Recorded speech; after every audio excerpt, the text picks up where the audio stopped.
देखिए, जब regime change operation चला था, तब ये छात्र नेता बांग्लादेश में बहुत लोकप्रिय हुए थे। इन्हें अचानक लाइमलाइट मिला और आपको याद होगा कि कैसे मोहम्मद यूनुस ने इन्हें अमेरिका ले जाकर हिलेरी और बिल क्लिंटन जैसे रिजिम चेंज ऑपरेटर्स के सामने वहाँ इनकी परेड भी करवाई थी।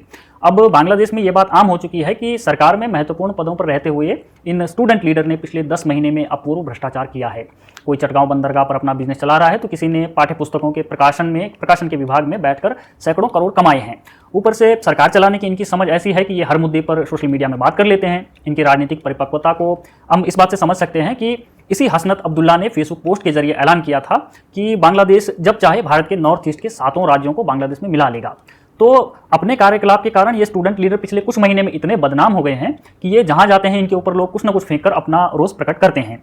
तो हम ये कह सकते हैं कि छात्र नेता पिछले 10 महीने में बांग्लादेश में एक तरह से विलेन बनकर उभरे हैं। मोहम्मद यूनुस सरकार का फेस यही इमेच्योर छात्र नेता हो चुके हैं। ऐसे में इनके पास कोई और रास्ता फिलहाल हमें दिख नहीं रहा है। एक और बात जानते क्या है कि जिसे हमारे दर्शकों को जानना जरूरी है, वो ये है कि रिजिम चेंज ऑपरेशन का एक महत्वपूर्ण पहलू ये होता है कि नई सरकार में जिन लोगों को महत्वपूर्ण पदों पर बैठाया जाता है उन्हें अक्सर देश के बाहर लाया जाता है और यही काम बांग्लादेश में किया जाता है या किया गया है। मोहम्मद यूनुस के अधिकतर एडवाइजर बाहर से लाए गए हैं और उनके पास विदेशी पासपोर्ट हैं। ऐसे में जब भी यूनुस को हटाया जाएगा तो ये लोग तो अब देश छोड़कर निकल जाएंगे जहां से आए हैं, लेकिन हसनत अब्दुल्ला या नाहिद इस्लाम जैसे छात्र नेताओं को ये सुविधा नहीं मिल पाएगी क्योंकि उनके पास तो बांग्लादेशी पासपोर्ट ही हैं। यही बात है जो इन छात्र नेताओं को यूनुस का समर्थन करने के लिए मजबूर करती है।